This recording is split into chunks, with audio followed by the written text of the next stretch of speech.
we're back. We are indeed. That was really enjoyable. I really enjoyed that. I learned an awful lot as well. Wow. A lot of stuff that I didn't actually know. So I'm now imagining Kieron, and actually my judgment would be, and you may go, Martin, you're not right, but who actually wasn't just handicapped, but education was a handicapping experience in the sense that you didn't get the best you possibly could out of it. No. And it hides you as a real person. Yes.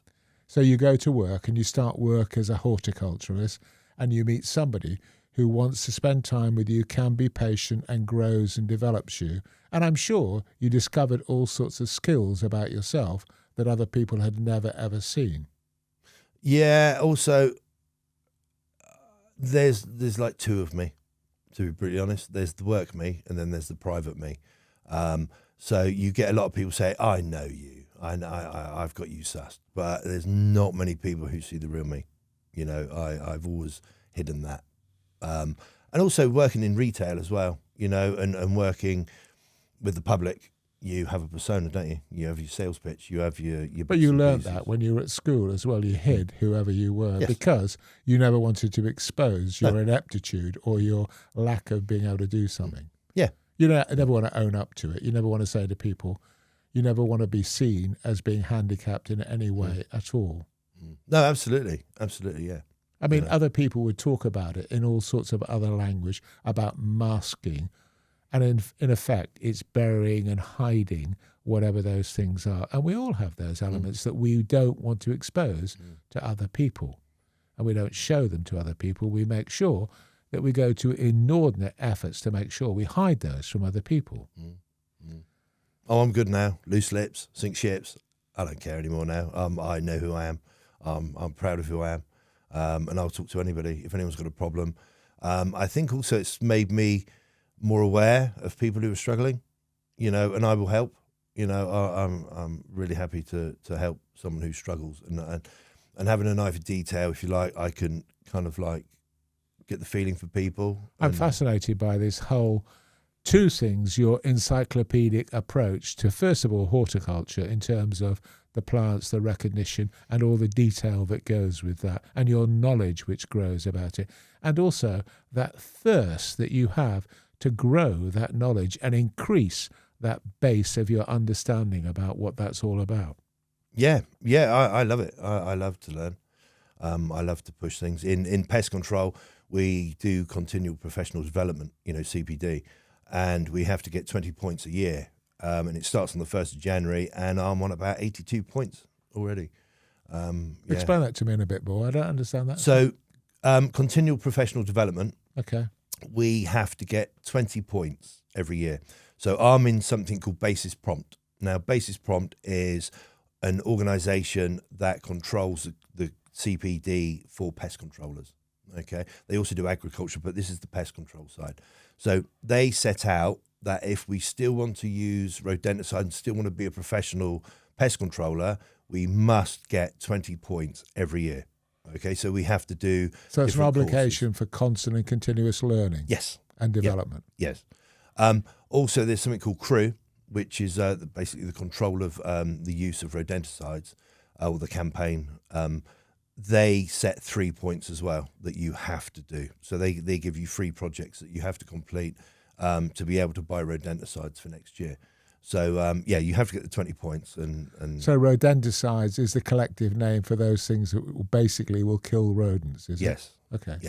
Yeah. So they come in all sorts of form, from both traps to poisoning and all sorts of other things? Or No, rodenticide is the actual poison part. Oh, is it? So okay. the rodenticide is the poison. There's 2 main rodenticides called SGARs and FGARs. So that's, I warn you now, in pest control, there's a lot of abbreviations. Okay. I can hear that. So an SGAR is the 2nd generation anticoagulant rodenticide. Okay. And an FGAR is the 1st generation. The 1st generations are like, what's it called? Blood thinning. Like warfarin. Warfarin, yes. Which is now banned and taken off the market.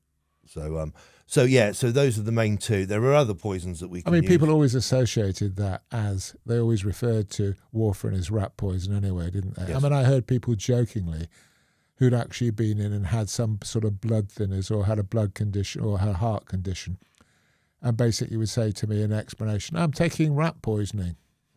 Basically, yes. And still that continues because we don't use warfarin anymore. That's been banned. That was taken off the market 2 years ago. We could only use that for poisoning squirrels in roof spaces, grey squirrels in roof spaces. But now that's banned, so warfarin is no longer available to us. But what they have bought, it's not a rodenticide, but it is a pesticide to kill rodents, is cholecalciferol, which is basically vitamin D3. And we obviously take vitamin D3 in vitamins. You go to the chemist and I'll buy some multivits. You get vitamin D3 in it. And a big part of them saying do not overdose, because vitamin D3, there's no cure. There's no antidote for it. So if you take too much, you're going to die. So it basically calcifies the liver of the rodent and kills them that way. So why do they ban warfarin? A, it's not so effective. B, it's persistent in the environment, and things just get taken off the market. You know, you get something really good. Then we had something called Ficam D, which is a carbamate insecticide. It's a form of a powder. Now, worked brilliantly. But the problem with it was it's got a high resistance in the environment. So it's bioaccumulative in the environment. And England is the only country, or the United Kingdom is the only country to use it in the world. Everyone else has banned it and got rid of it. So when it came up to relicensing it, it just wasn't worth spending all the millions to relicense it to kill insects. So it just gets taken off the market. Years ago, I think in the 70s, cholecalciferol was being used. That got taken off the market, but now it's come back. So it's kind of all... So tell me, Kieron, was there a totemic day, a memorable day, where you remember you're taking a decision, I'm going to be a pest control person? Oh, yeah, absolutely. Yeah. Tell me about that. How did it happen? I was sat at the kitchen dining room table, weighing up my options, saying, at the time I couldn't walk up 3 stairs. I was really poorly. I had chronic fatigue and just thinking, I'm never going back to horticulture. I just won't have the energy, the strength to do it. And I'm sat at the table thinking, right, what are my options? And I came up with 2 options. The first one was pool cleaning swimming pools, because I used to do that as part of my job, where I used to do maintenance for a house. And I thought, wow, that's quite cool, isn't it, cleaning pools?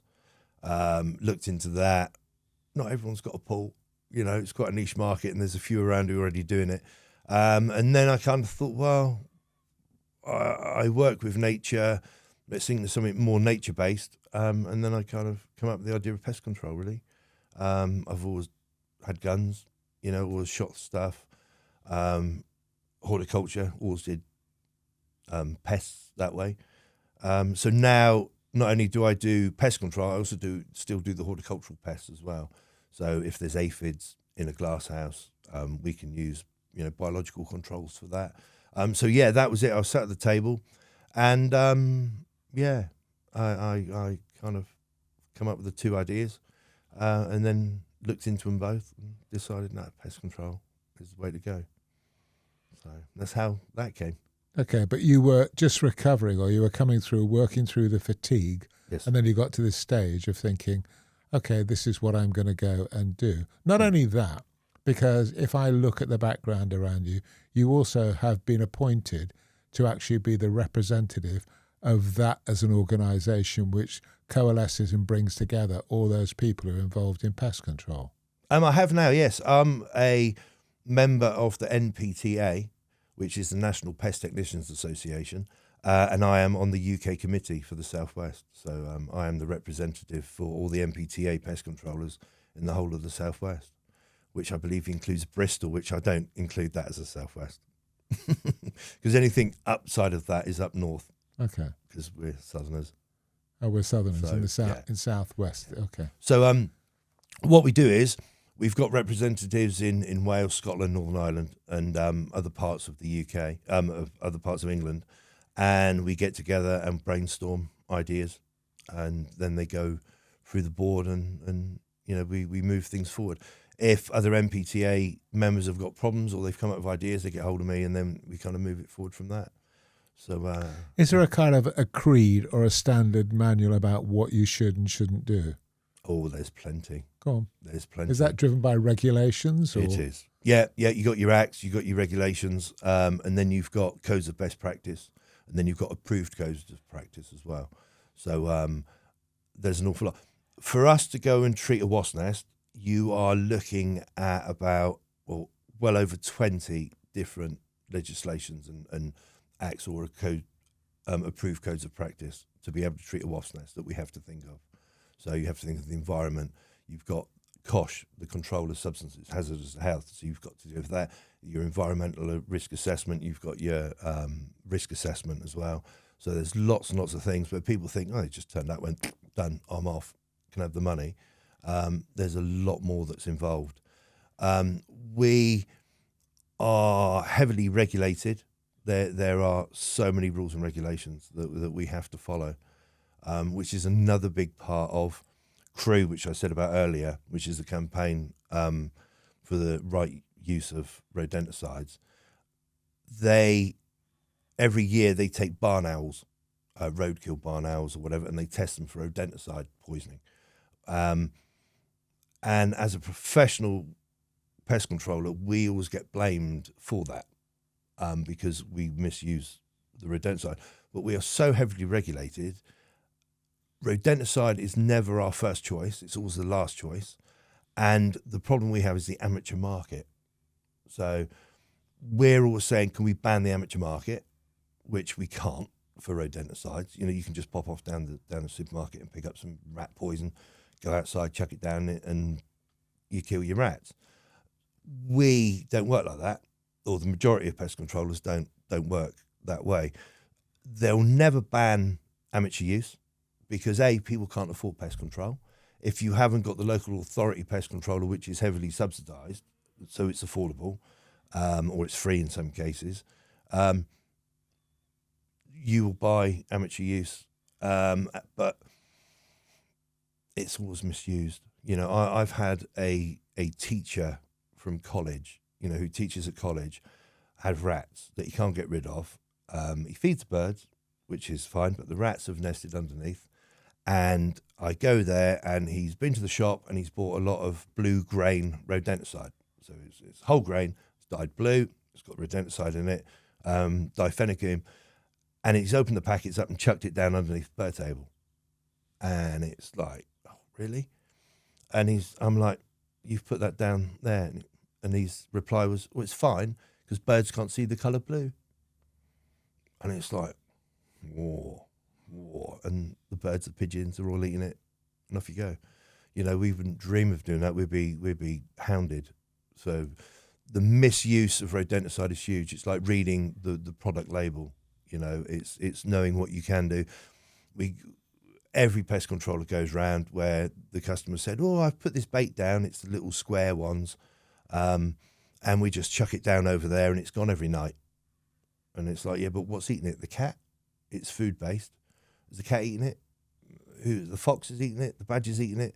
And it poisons things where we wouldn't dream of doing things. We are heavily regulated. Plus, we don't do that. Especially, I don't. At Green Rock Pest Control, we work with nature. We don't work against it. So talk me through the kind of stages. So somebody contacts you, yes, and you go to the site. Mm-hmm. So the first thing and the most critical bit, it would appear to me, is the analysis that you have to do. Yes. What is the problem? Yes. And try and understand what the problem is. Yep. And it's ID. The first thing you have to do is identify what pest it is. Especially this time of year, we got wasps. Wasps have swarmed. Wasps don't swarm, it's bees. No, it's wasps. And you get there, it's bees. So it's really, really important to identify what you have. Now, bat droppings look, like rodent droppings in a roof space. So it's like, we got mice. And it's like, go and have a look. No, you got bats. So ID is critical, number one. So the first thing you do, somebody phones you, you make an appointment, you go around, and it's a case of a survey. So you would do a survey. You might get, I hear noises in the roof space. You might get, we've got lots of flies in the bathroom. So you get the basics, and then from that you would go and do a survey of the whole area, and then you make your deductions. But I can also hear the invective in your voice, which indicates that people are doing this on their own and then taking shortcuts, which is a huge risk. Yes. Yeah, to their own pets, to other people's pets, neighbours' pets, wildlife. I don't blame people for wanting to do it themselves. It's just read the product label. It's just follow as it does. Now, mice. For mice, you get a packet that says rat and mouse killer, and you think, brilliant, okay, I can kill me mice. Now, that's for house mouse. That's mus musculus or mus domesticus. Now we're out of the EU. Now, mus domesticus is a house mouse. Okay, the people are like, oh, there's mice in the shed. Now, those aren't going to be house mice. They're going to be Apodemus sylvaticus, which is the field mouse.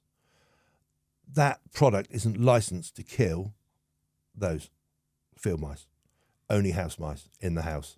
But people will go out and they will poison their field mice. The field mice will die.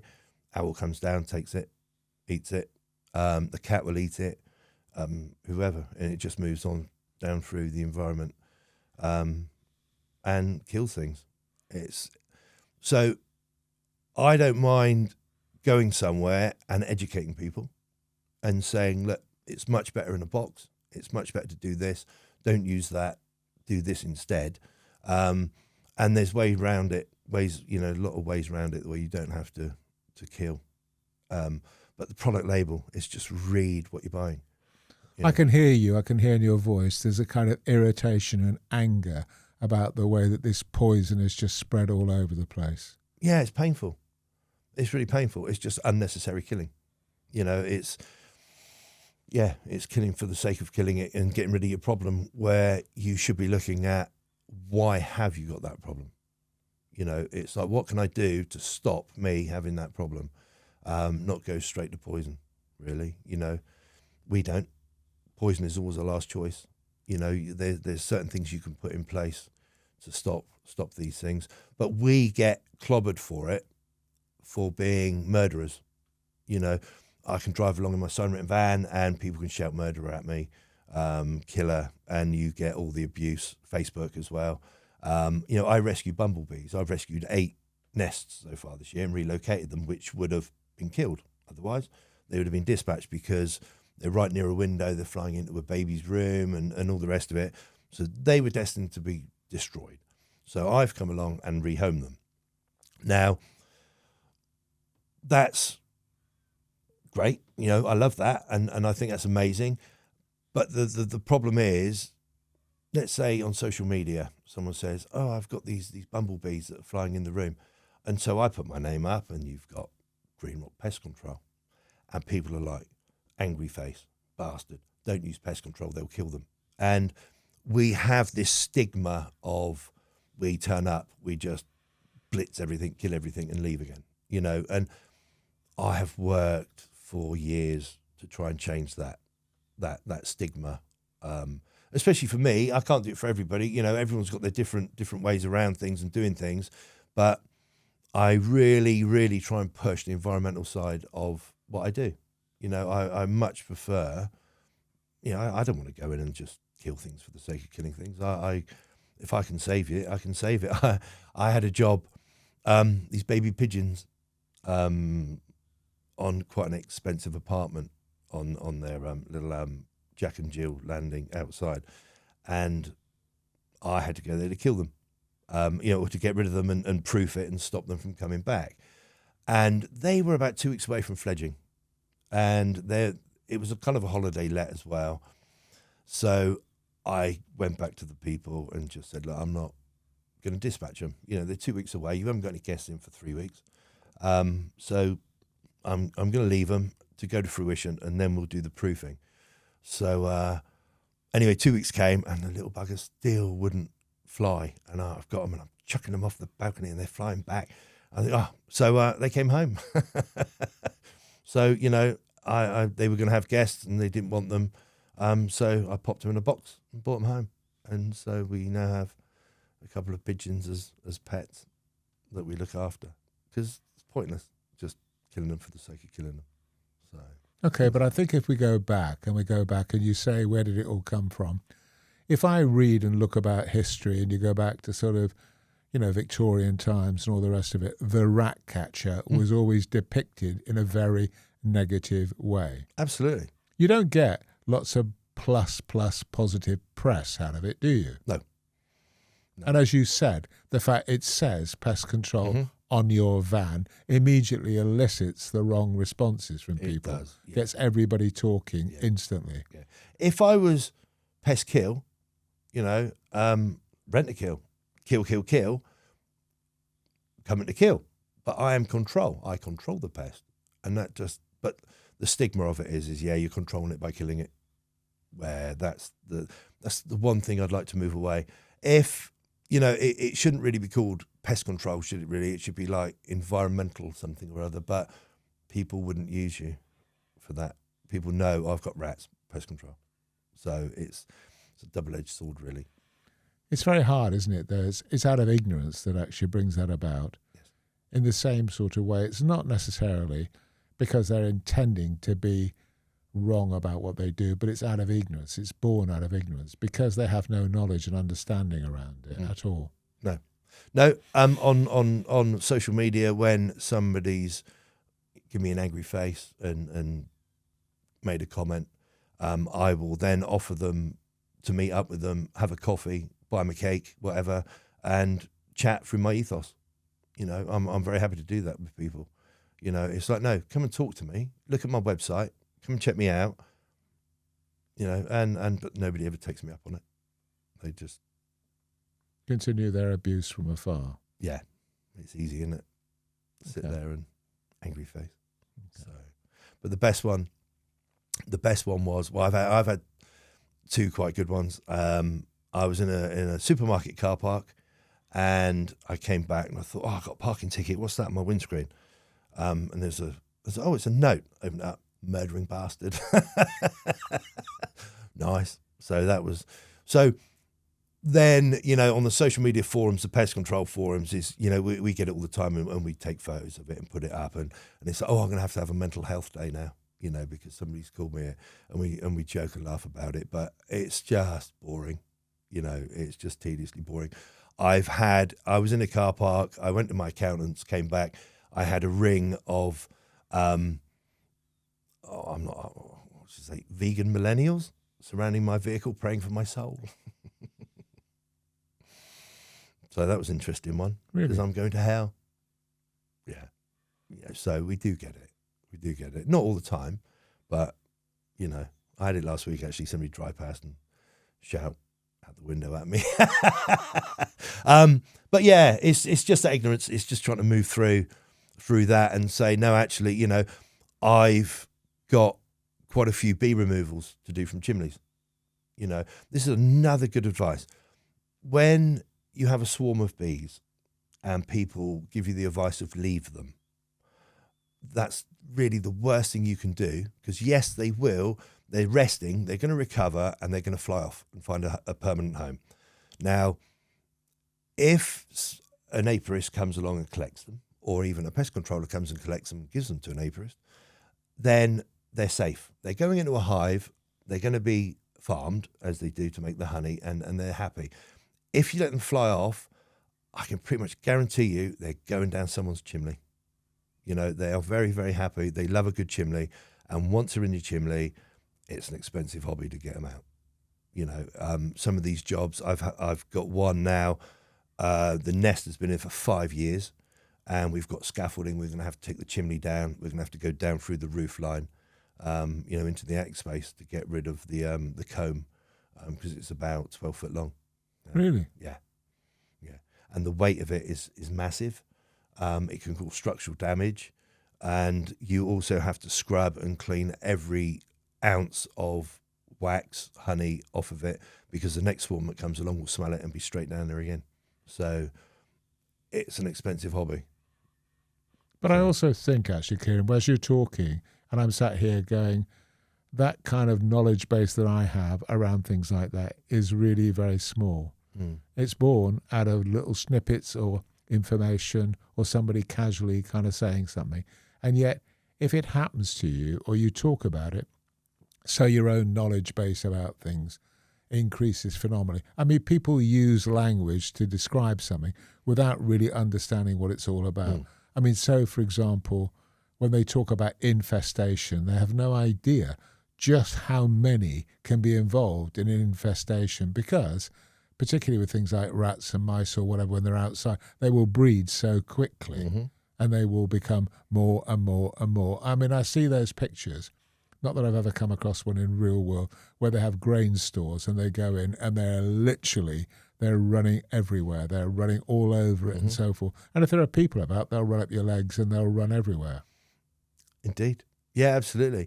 Like you say, I've got specialist knowledge, so I know. That's why I always try and put the word out and help people to educate people, because education is the way forward in saving the world, really. So, yeah, it does pain me and it frustrates me. But like you say, if people don't know, lots of things I don't know. You know, it's like what you did as a job, I wouldn't have a clue, you know. But I do what I do, and now we've got the world of social media, and things like podcasts, we can actually kind of get the word out a little bit more, and kind of educate, really. And I don't mind putting my neck on the chopping block and getting the angry face and being called whatever I get called, if it helps. You know, if we can save a colony of bees, happy days. You know, my job here is done. If I can stop rats coming into a property, my job is done. You know, it's great job. It's not a job, it's a way of life. Okay. But it's based upon being environmentally sensitive. Yes. And actually being in step with nature rather than out of step. And elimination or just massacre of everything is not the way to do it. No. I work alongside Mother Nature. You know, I've always worked alongside I mean, Mother I Nature. kind of feel ashamed, actually, when I first of all said, oh, okay, here's the rat catcher, because it's all very well to view that at a distance, but if you have got an infestation involving rats and it's in your home or close to your home, or they're getting in or they're coming through the sewers or whatever else it may be, I would imagine that's incredibly disturbing for those people who are experiencing that. Oh, it's horrific. Oh, absolutely horrific. You know, you go into your kitchen and you find a rat has eaten through your bag of pasta, and you know there's droppings everywhere. Yeah, there's the disease that goes with that, the stress of it, the worry that it's going to run up your leg, it's going to come out the toilet and bite your bum. All of that is very, very stressful, and that's why, as a pest controller, you have to go in there and work the situation. You have to very quickly sum up your client to work out what they need. You know, the reassurance, the are they going to be laughing and joking about it? Are they going to be this, that, and this and that? So it's a very difficult line, and it is horrible. And even after you've sorted the problem, people can still hear, or believe they can still hear, them running around in the roof space afterwards. You know, and with some people it's very difficult to break that habit. To say, no, look, you haven't got anything, I don't need to come back.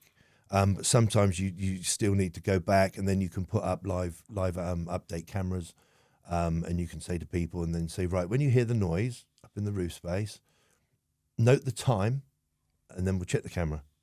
You know, and the camera sends you live updates to your phone anyway. And then the people will then start to relax and go, yeah, thank you, I've got rid of them. I remember about education and so forth, because there's that instance of that cruise ship where they had hunter virus and so forth, which I knew nothing at all about and read about and so forth. And I didn't realise, once it gets going, how incredibly dangerous it is in confined situations, and how it can spread amongst populations, like the containment within a cruise ship. Yeah. Oh, absolutely. I've had a customer had hunter virus, sadly, not too far away from here. You know, I'm up in the roof space. I've got RPE, we've got PPE on, and Tell me what those mean. What do those? it's personal. So you're protective dressed equipment. up like a Martian. Basically, yes. Yeah, if you ever watched the film where they do nasty diseases and they got the white suits on and stuff. So you got respiratory protection as well. So you're not breathing in bits and pieces. Hantavirus comes from like mummified rats and bits and pieces. The gentleman's up there in the roof space waving these mummified rats at me, and then licks his fingers, rubs his eyes, and then next thing he's in ICU, within a few days, really, really poorly. Though you say to people, please don't follow me up there. If you want to come in, please, I've got PPE you can wear to come up with me. I'm not their guardian, so I can't stop you. I can advise you not to, but if you still want to come in, you can't stop somebody going in the roof space in their own home. So how do we fill that gap? Is it a lack of education, a lack of knowledge, or what is it that allows people to be so kind of flippant? As you say, the man stood there in a roof space waving a dead rat without... It won't happen to me attitude, Right. I guess. Oh, I've seen it on the news. It won't happen to me. I don't know. I really don't know. I don't know quite how that, works. I did have, I went to a job yesterday and the owner was there. It was on a commercial site and the owner was there. And he said, I'm going to come in and have a look. And now in there, I've got rats with boils. I've got rats with pussy legions going on in there and bits and pieces. And it's like, you can't. The sign on the door says, do not enter. I've sent you reports and everything. You can't go in unless I give you all the PPE. You can stand outside the door, but you can't go no further, And he respected that, especially when I'm coming out with rats that aren't 100% fit, and that is serious disease. That is serious disease. So all my clothing comes off, my coveralls come off, everything comes off, it goes in a bag, and that's contaminated waste. Where people think, oh yeah, I'll just go in.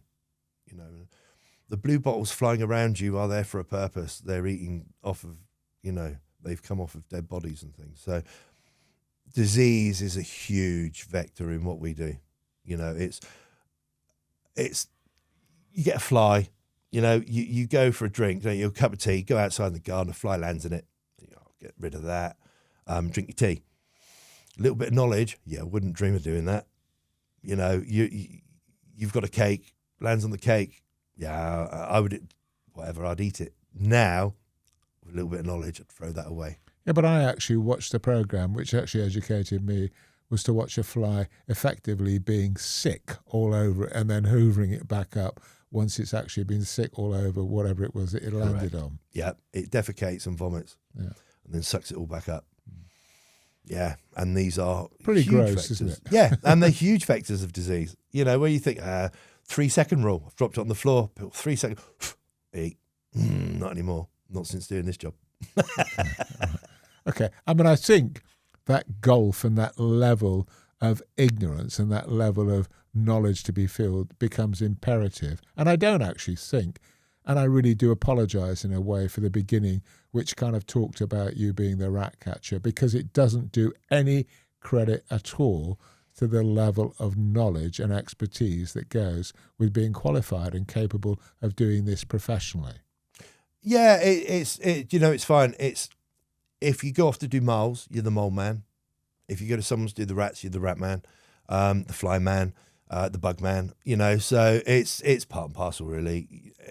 It's not offensive to us. It's no, but also what it belies and it hides that massive amount of knowledge that gets you to a position where you are professionally giving that advice to somebody. I mean, it's as important to those people in terms of their health as going to the doctors. I mean, so for example, to have somebody who's a cowboy who's no idea what they're doing, who goes and spreads poison all over the place and poisons everything else around them, right, is totally, utterly irresponsible. So actually checking out that the guy, whoever they may be, has got qualifications of some sort becomes an absolute imperative. Yeah, absolutely. Yeah, absolutely. Qualifications. Yeah, absolutely. We are qualified, like you say, we're qualified. I'm in basis prompt a member of an organisation, the NPTA, the National Pest Technicians Association. And yeah, I as I like learning, I put myself out there for it. You need liability insurance. You know, you need to know you've got a legitimate company, really, that are coming to do the job. So here we have, and I'm trying to actually just rationalise it in my brain. Here we have this unhappy child at school who actually is misunderstood, misheard, and doesn't hear themselves about what's going on, who has now accumulated this massive wealth of knowledge and know-how and experience about what goes with it to actually do a job which most people would not find particularly attractive or find quite difficult, right? Going and actually, checking all these traps or whatever they may be. And you showed me a picture of a kind of big long line of rats which had just been caught, but then disposing of all of those and making sure that you're taking account of the risk of disease and the risk of spreading that and the risk of it. I mean, so for example, on an education level about the risk of disease being spread, and on another level about the risk of poison being spread all over the place and lots of other animals being affected within the environment, really becomes critical. Absolutely. And it's not just rodenticides, it's insecticides as well. If you've got a wasp nest, I'll go down and buy some of this foam spray. You person sprays them themselves. And, you're talking drift. If it's a windy day, you're doing it in midday when you shouldn't be, it drifts off. Where's that going? People who treat bees. Now, you say, we've got bees. Well, we'll get some ant powder or we'll use something to kill those. Now, you get rid of those bees, then what you get is robber bees. So robber bees will smell that honey, think, don't have to make it, I can steal it. Brilliant. So they go up, they rob it, they pick up the insecticide, they go back to the hive, and they'll kill that hive off. Now, if that hive belongs to a commercial honey makers or an apiarist who's got 20 hives and you kill off all theirs, they're going to come back and they're going to find out what's what. And is that why the number of hives that there are is diminishing because of being spread by these insecticides all over the place? That's part of it. We've got the Asian hornet coming in now. So obviously the Asian hornet is a bee killer. European hornets do eat our honeybees, but not as prolific. They've got other things that they can munch on, where the Asian hornets do specifically go for it. We've got other diseases, bee diseases that have come across, which aren't very helpful as well for colonies. So it's for bees, it's the whole bit really. Do you think, in all honesty, Kieron, I'm kind of looking at you and listening and feeling quite humble about the level of knowledge and the detail and experience that you've got, that most people have any understanding in this particular area at all? There's a certain few people. I think gardeners, organic gardeners, botanists, people who are in, like, say, the OVA, the Otter Valley Association, people who are love of nature have got an understanding. But a lot of people don't, do they? They I don't know. I don't know what the level of understanding is. We'll put it this way. I went to a job. A lady's got rats in her house. They're gnawing through the walls and they're coming into the kitchen and everything. And they're getting in a cutlery drawer. And they're peeing and pooing in the cutlery drawer. So she's like, oh no, what I do is I get my steam cleaner out and I steam clean it. And I'm like, oh, please don't do that, because Weil's disease works off of moisture. So it's carried in the urine, and moisture, hence in drains, you're more likely to catch it in drains. If it was to wee in this room and it dry, the likelihood of Weil's is pretty slim to none. So this lady is steam cleaning the urine and activating, basically keeping the Weil's alive. And her son gets a bread knife, cuts a bit of bread, cuts his finger, gets Weil's. As simple as that. So it's trying to educate, and it's difficult. And yeah, there is a big gap. I think people like to think they know, but you only have to look at social media with some of the replies that people put up is painful, like really painful. And you think, no, I mustn't get involved. I can't. The need for education is screaming at me as you finish that sentence. What we're going to do is we are going to take a break, and then we'll go to the kind of final bit. Yep. Because the bit I want to move to, Kieron, is to kind of go, what now? How do we plan for this future? because we may be concerned about a number of things, but environmentally, I think it's a huge area of a knowledge base that most people just don't have. And it needs filling in some way. Yep. Okay. So let's take a break now and we'll come back and finish the final piece. Okay. Brilliant. Yep. All right. Lovely. Thank you. Bye. Bye.